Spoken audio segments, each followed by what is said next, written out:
बृहस्पतिवार व्रत की कथा। प्रारंभ। प्राचीन समय की बात है। भारत में एक राजा राज्य करता था। वह बड़ा प्रतापी तथा दानी था। वह नित्य मंदिर में भगवत दर्शन करने को जाता। वह ब्राह्मण और गुरु की सेवा किया करता था। उसके द्वार से कोई भी याचक निराश होकर नहीं लौटता था। वह प्रत्येक गुरुवार को व्रत रखता एवं पूजन करता। हर दिन गरीबों की सहायता करता था। परंतु यह बातें उसकी रानी को अच्छी नहीं लगती थी। वह न व्रत रखती और न ही किसी को एक पैसा दान में देती थी। वह राजा से भी ऐसा करने के लिए मना किया करती थी। एक समय की बात है कि राजा शिकार खेलने वन को चले गए। घर पर रानी और दासी थी। उस समय गुरु बृहस्पति साधु का रूप धारण कर राजा के दरवाजे पर भिक्षा मांगने आए। साधु ने रानी से भिक्षा मांगी तो वह कहने लगी, हे साधु महाराज, मैं इस दान पुण्य से तंग आ गई हूँ। इस कार्य के लिए तो मेरे पतिदेव बहुत हैं। अब आप एक कृपा करिए कि सारा धन नष्ट हो जाए और मैं आराम से रह सकूं। साधु रूपी बृहस्पति देव कहने लगे, हे देवी, तुम तो बड़ी विचित्र हो। संतान और धन से कोई दुखी नहीं होता। इसको सभी चाहते हैं। पापी भी पुत्र और धन की इच्छा करता है। अगर तुम्हारे पास धन अधिक है तो भूखे मनुष्यों को भोजन कराओ, प्याऊ लगवाओ, ब्राह्मणों को दान दो, धर्मशालाएं बनवाओ, कुआं, तालाब, बाग, बावड़ी का निर्माण कराओ, निर्धनों और कुंवारी कन्याओं का विवाह कराओ तथा यज्ञादि करो। इस प्रकार के कर्मों से आपके कुल का नाम और परलोक में नाम भी सार्थक होगा। अतः तुम्हें स्वर्ग की प्राप्ति होगी। परंतु रानी को साधु की बातें अच्छी नहीं लगी। उसने कहा, हे साधु महाराज, मुझे ऐसे धन की आवश्यकता नहीं जिसको मैं अन्य लोगों को दान में देती फिरूं और जिसको रखने और उठाने और संभालने में ही मेरा सारा समय नष्ट हो जाए। साधु ने कहा, हे देवी, यदि तुम्हारी ऐसी इच्छा है तो जैसा तुम्हें बताता हूँ तुम वैसा ही करना। बृहस्पतिवार के दिन घर आंगन को गोबर से लीपना, अपनी केशों को पीली मिट्टी से धोना, केशों को धोते समय स्नान करना, राजा से कहना हजामत बनवाए, भोजन में मांस मदिरा खाना, कपड़े धोबी के यहाँ दुल्हन को देना। इस प्रकार 7 बृहस्पतिवार तक करने से तुम्हारा सारा धन नष्ट हो जाएगा। यह कहकर साधु रूपी महाराज अंतर्ध्यान हो गए। रानी ने साधु के कहने के अनुसार 7 बृहस्पतिवार तक वैसा करने का विचार कर लिया। साधु के बताए हुए कार्य को करते हुए केवल 3 बृहस्पतिवार ही बीते थे कि उसकी सारी धन संपत्ति नष्ट हो गई। भोजन के लिए दोनों समय परिवार तरसने लगा, सांसारिक भोगों से दुखी रहने लगा। तब राजा ने रानी से कहने लगा, हे रानी, तुम यहाँ पर रुको, मैं दूसरे देश को जाता हूँ क्योंकि यहाँ पर सभी मुझे जानते हैं, इसलिए मैं यहाँ पर रहकर कोई काम नहीं कर सकता। मैं प्रदेश जा रहा हूँ, वहाँ कोई काम धंधा करूँगा, शायद हमारे भाग्य बदल जाएं। ऐसा कहकर राजा प्रदेश को चला गया। वह वहाँ जंगल से लकड़ी काट कर लाता, शहर में बेचता, इस तरह जीवन व्यतीत करने लगा। इधर राजा के बिना रानी दासियाँ दुखी रहने लगी। किसी दिन भोजन मिलता, किसी दिन जल पीकर रह जाती। एक समय रानी और दासियों को 7 दिन तक बिना भोजन के व्यतीत करने पड़े तो रानी ने अपनी दासी से कहा, हे दासी, यहाँ पास के नगर में मेरी बहन रहती है, वह बड़ी धनवान है, तो उसके पास जा, वहाँ से 5 सेर बेसर मांग कर ले आ, जिससे कुछ समय के लिए हमारा गुजारा तो हो जाएगा। दासी रानी की बहन के पास चली गई। रानी की बहन उस समय पूजा कर रही थी। बृहस्पतिवार का दिन था। दासी ने रानी की बहन से कहा, हे रानी, मुझे आपकी बहन ने भेजा है, मुझे 5 सेर बेसर दे दो। दासी ने यह बात अनेकों बार कही होगी, परंतु रानी की बहन ने कोई उत्तर ही नहीं दिया क्योंकि वह उस समय बृहस्पतिवार का व्रत कर रही थी। जब दासी ने रानी की बहन से कोई उत्तर नहीं मिला हुआ पाया तो वह बहुत दुखी हुई और क्रोध भी आया। वह लौटकर रानी से बोली, हे रानी, आपकी बहन तो बहुत ही घमंडी है, वह तो छोटे लोगों से बात ही नहीं करती। मैंने उससे कहा तो उसने कोई उत्तर ही नहीं दिया। मैं वापस चली आई। रानी बोली, हे दासी, इसमें तुम्हारा कोई दोष नहीं है। जब बुरे दिन आते हैं तब कोई सहारा नहीं देता। अच्छे बुरे का पता तो विपत्ति में ही लगता है। जो ईश्वर की इच्छा होगी वही होगा, यह हमारे भाग्य का दोष है। उधर रानी की बहन ने सोचा कि मेरी बहन की दासी आई थी, परंतु मैं उससे कुछ बोल नहीं पाई, इससे वह बहुत दुखी होगी। अतः कथा सुनो। विष्णु भगवान जी का पूजन समाप्त कर अपनी बहन के घर आई और कहने लगी, हे बहन, मैं बृहस्पतिवार का व्रत कर रही थी, तुम्हारी दासी हमारे घर गई थी, परंतु जब तक कथा होती है तब तक हम लोग ना उठते हैं, ना बोलते हैं, ना इसलिए मैं नहीं बोली। कहो दासी, तुम किस लिए गई थी? रानी बोली, बहन, हमारे घर अनाज नहीं था, वैसे तुमसे कोई बात छिपी भी नहीं है, इस कारण मैंने दासी को तुम्हारे पास 5 सेर बेसर लेने के लिए भेजा था। रानी की बहन बोली, बहन देखो, बृहस्पति भगवान सबकी मनोकामनाएं पूर्ण करते हैं। देखो शायद तुम्हारे घर में ही अनाज रखा हो। यह सुनकर दासी घर के अंदर गई तो वहाँ उसे एक घड़ा बेसर से भरा हुआ मिल गया। उसे बड़ी हैरानी हुई क्योंकि उसने एक एक बर्तन देख लिया था। उसने बाहर आकर रानी को बताया। दासी अपनी रानी से कहने लगी, हे रानी देखो, वैसे हमको जब अन्न नहीं मिलता तो हम रोज ही व्रत करते हैं। अगर इनसे व्रत की विधि और कथा पूछ ली जाए तो हम भी कर लिया करेंगे। दासी के कहने पर रानी ने अपनी बहन से बृहस्पतिवार व्रत के बारे में पूछा। उसकी बहन ने बताया, हे रानी बहन, बृहस्पतिवार को सूर्योदय से पूर्व उठकर स्नान करके बृहस्पतिवार का व्रत करना चाहिए, लेकिन उस दिन सिर नहीं धोना चाहिए। बृहस्पतिवार के व्रत में चने की दाल, मुनक्का से विष्णु भगवान का, केले की वृक्ष से जड़ का पूजन करें, दीपक जलाएं। उस दिन एक समय भोजन करें, भोजन पीले खाद्य पदार्थों का करें और कथा सुने। इस प्रकार करने से गुरु भगवान प्रसन्न होते हैं, अन्न पुत्र धन देते हैं। इस व्रत के पूजन और विधि को बताकर रानी की बहन अपने घर लौट आई। रानी और दासी दोनों ने निश्चय कर लिया कि वे बृहस्पति देव भगवान का पूजन अवश्य करेंगी। 7 दिन बाद जब बृहस्पतिवार आया तो उन्होंने व्रत रखा। गुड़साल में जाकर चना और गुड़ बीन लाई। उसकी दाल से, केले की जड़ से विष्णु भगवान का पूजन किया। भोजन कहाँ से लाए? दोनों बहुत ही दुखी थी। उन्होंने व्रत किया था, इस कारण बृहस्पति देव भगवान प्रसन्न थे। वे एक साधारण व्यक्ति के रूप में 2 थालों में सुंदर पीला भोजन लेकर आए। दासी को देकर बोले, हे दासी, यह भोजन तुम्हारे और रानी के लिए है, तुम दोनों करना। दासी भोजन पाकर बड़ी प्रसन्न हुई। रानी बोली, ए रानी जी, भोजन कर लो। रानी ने भोजन के बारे में कुछ पता ही नहीं, इसलिए वह दासी से बोली, जा तू ही भोजन कर, क्योंकि तू ही हमारी व्यर्थ हंसी उड़ाती रहती है। दासी बोली, एक व्यक्ति भी भोजन देकर गया है। रानी कहने लगी, वह भोजन तो तुम्हारे लिए ही दे गया है, तुम ही भोजन कर लो। दासी ने कहा, वह व्यक्ति हम दोनों के लिए 2 थालों में भोजन दे गया है, इसलिए मैं और आप दोनों साथ ही साथ भोजन करेंगे। फिर दोनों ने गुरु भगवान को नमस्कार कर भोजन आरंभ कर दिया। उसके बाद से वे प्रत्येक बृहस्पतिवार को गुरु भगवान का व्रत और पूजन करने लगी। बृहस्पति भगवान की कृपा से उनके पास धन हो गया, परंतु रानी बोली पहले की तरह आलस्य करने लग गई। तब दासी बोली, देखो रानी, तुमने पहले भी आलस्य किया था जिससे हमें इतना कष्ट उठाना पड़ा और सारा धन नष्ट हो गया। अब फिर तुम आलस्य करने लग गई हो। बड़ी मुसीबतों के बाद हमने धन पाया, इसलिए तो हमें दान पुण्य करना चाहिए। तुम भूखे मनुष्य को भोजन कराओ, प्याऊ लगवाओ, ब्राह्मणों को दान दो, कुआं, तालाब, बाग, बावड़ी का निर्माण कराओ, मंदिर, पाठशाला बनवाओ, कुंवारी कन्याओं का विवाह कराओ और धन को शुभ कार्यों में खर्च करो। इससे तुम्हारे कुल का यश बढ़ेगा, स्वर्ग की प्राप्ति होगी, पितृ प्रसन्न होंगे। दासी की बात मानकर रानी ने इसी प्रकार के कर्म करने आरंभ कर दिए, जिससे उसको काफ़ी यश मिलने लगा। एक दिन रानी और दासी आपस में विचार करने लगे कि न जाने राजा किस दशा में होंगे, उनकी तो कोई खोज खबर ही नहीं है। गुरु भगवान से उन्होंने प्रार्थना की। भगवान रात्रि में राजा को स्वप्न में कहा, हे राजा, उठ, तेरी रानी तुझको याद करती है, अब अपने देश को लौट जा। राजा प्रातःकाल उठकर जंगल से लकड़ियां काटकर जंगल से लकड़ियां काटकर लाने के लिए जंगल की ओर चढ़ पड़ा। जंगल में गुजरते हुए सोचने लगा, रानी की गलती से मुझे कितने दुख भोगने पड़े। राजपाट छोड़कर जंगल में आकर रहने पड़ा, जंगल से लकड़ियां काटकर गुजारा करना पड़ा। उसी समय जंगल में बृहस्पति देव एक साधु का रूप धारण करके आए और राजा के पास आकर बोले, हे लकड़हारे, तुम इस सुनसान जंगल में किस चिंता में बैठे हो, मुझे बतलाओ। यह सुनकर राजा के नेत्रों में तो जल भर आया। साधु की वंदना कर बोला, हे प्रभु, आप सब कुछ जानने वाले हैं। इतना कहकर राजा ने साधु को अपनी संपूर्ण कहानी सुना दी। महात्मा स्वभाव से दयालु होते हैं। वे राजा से बोले, हे राजा, तुम्हारी पत्नी ने बृहस्पति देव के प्रति अपराध किया था, जिसके कारण तुम्हारी यह दशा हुई है। अब तुम किसी प्रकार की चिंता मत करो, भगवान तुम्हें पहले से अधिक धन देगा।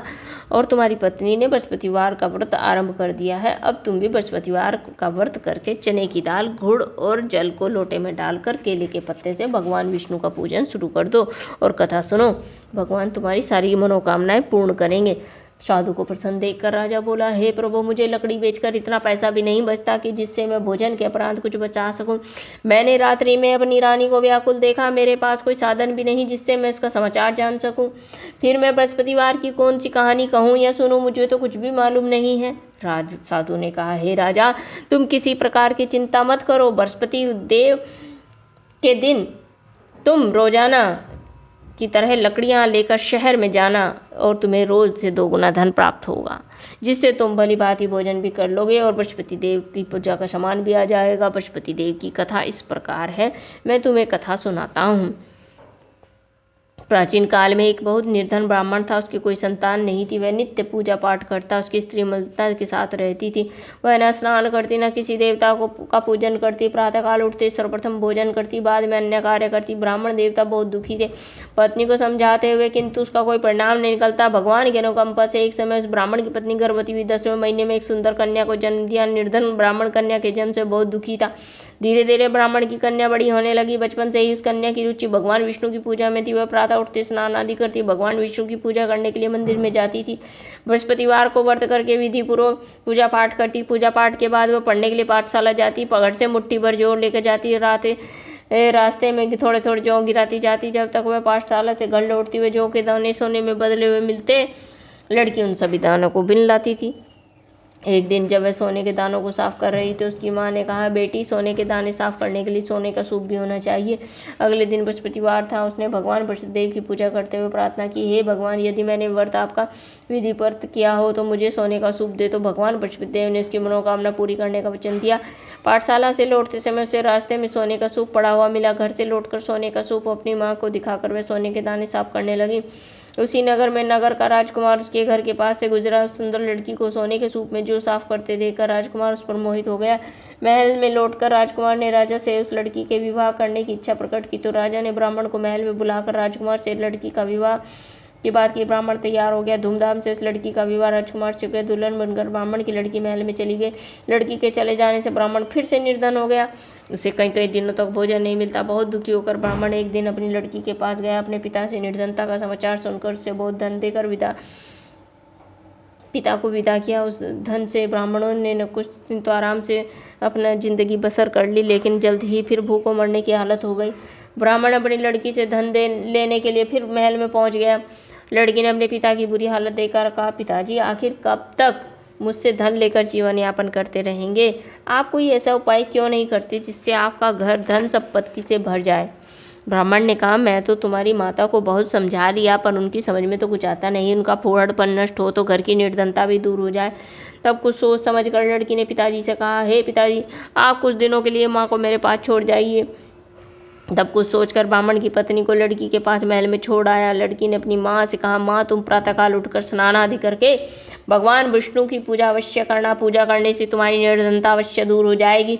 लेकिन उसकी माँ ने उसकी कोई बात नहीं मानी। तब क्रोधित होकर लड़की ने माँ को एक कक्ष में बंद कर दिया। सूर्योदय से समय उठाकर जबरदस्ती स्नान कराया। फिर मंदिर में ले जाकर बृहस्पति देव की पूजा कराई। कुछ दिनों तक ऐसा करने से माँ की बुद्धि में परिवर्तन हो गया।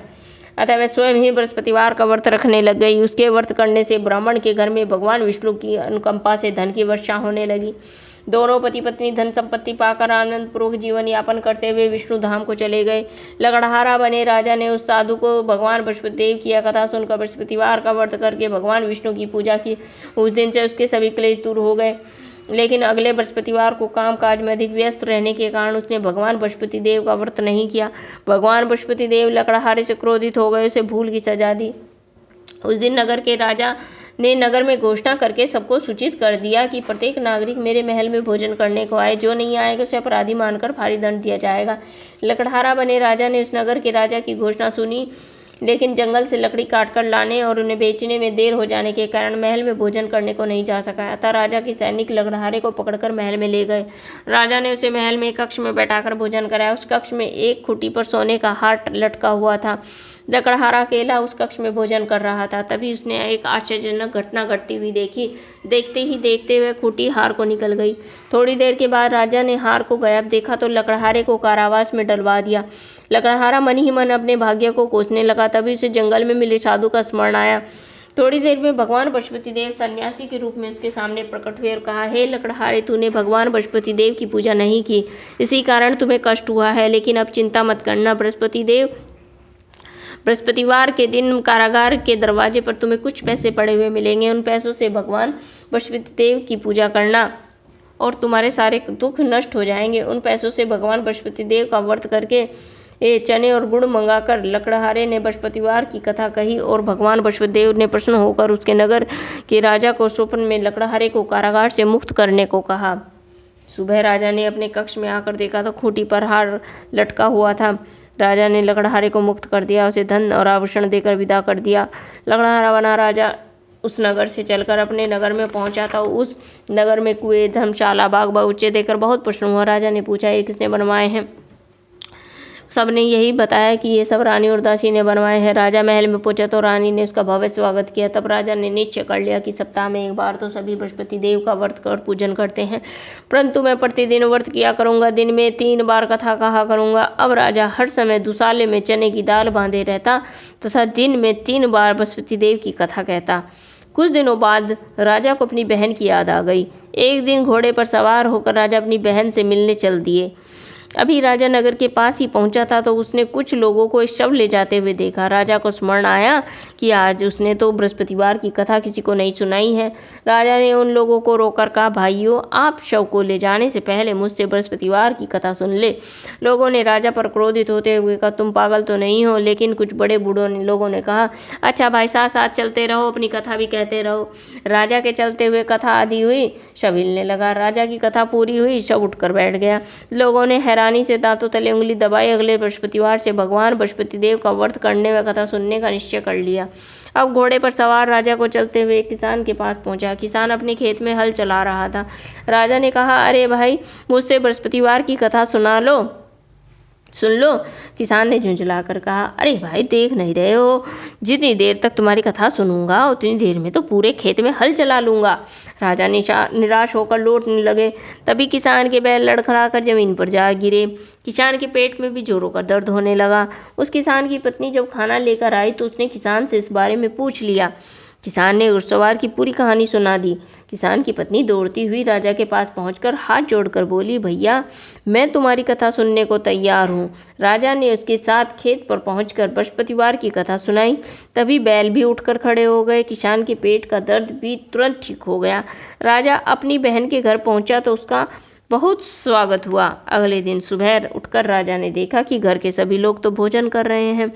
किसी भूखे व्यक्ति को बृहस्पतिवार की कथा सुनाए बिना तो राजा भोजन भी नहीं करता था। उसने बहन से कहा, बहन, क्या तुम्हारे घर में कोई ऐसा व्यक्ति है जिसने अभी तक भोजन ना किया हो? उसकी बहन बोली, भैया, हमारे घर में तो क्या, पूरे नगर में भी तुम्हें ऐसा व्यक्ति नहीं मिलेगा जिसने सुबह सुबह भोजन नहीं किया हो। तब राजा ने अपनी बहन के घर से निकलकर उस नगर में बिना भोजन किए व्यक्ति की तलाश शुरू कर दी। एक गडरिये के घर में उसका बेटा बीमार होने के कारण भूखा रह गया था। राजा ने उसको जाकर बृहस्पतिवार की कथा सुनाई। कथा सुनते सुनते गडरिये का बेटा बिल्कुल ठीक हो गया।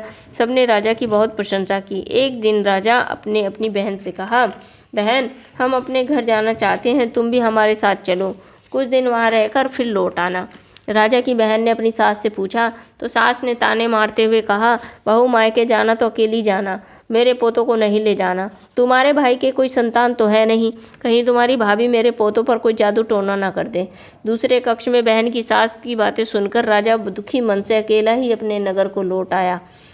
रानी ने राजा से कहा, आप तो अपनी बहन को साथ लाने की बात कहकर गए थे, फिर बहन को साथ क्यों नहीं लाए हो? तब राजा ने दुखी होते हुए कहा, रानी, हम निसंतान हैं, इसलिए हमारे घर आना कोई पसंद नहीं करता है। रानी ने राजा को समझा, हे प्राणनाथ, हमें बृहस्पति देव ने सब कुछ तो दिया है, अब भगवान बृहस्पति देव हमें संतान भी अवश्य देंगे। बृहस्पतिवार को विधिवत व्रत करते हुए राजा रानी ने भगवान बृहस्पति देव से संतान के लिए प्रार्थना की। कुछ दिनों के बाद उन्होंने स्वप्न में दर्शन देते हुए कहा, हे राजन, तेरी मनोकामना अवश्य पूरी होगी। एक सप्ताह बाद रानी गर्भवती हो गई। 10वें महीने में रानी ने एक सुंदर से पुत्र को जन्म दिया। राजा रानी जीवन पर्यंत बृहस्पतिवार का व्रत करते रहे। उनके घर में धन की वर्षा होती रही। इस तरह आनंद पूर्वक जीवन यापन करते हुए राजा रानी भगवान बृहस्पति देव की अनुकंपा से मोक्ष को प्राप्त करके सीधे वैकुंठ धाम को चले गए। बृहस्पतिवार को विधि पूर्वक व्रत करते हुए जो स्त्री या पुरुष भगवान विष्णु जी की पूजा करते हैं, भगवान उनकी सभी मनोकामनाएं पूरी करते हैं। इति श्री बृहस्पतिवार व्रत कथा। बोलो बृहस्पति भगवान की जय। बोलो देवादिदेव भगवान विष्णु की जय।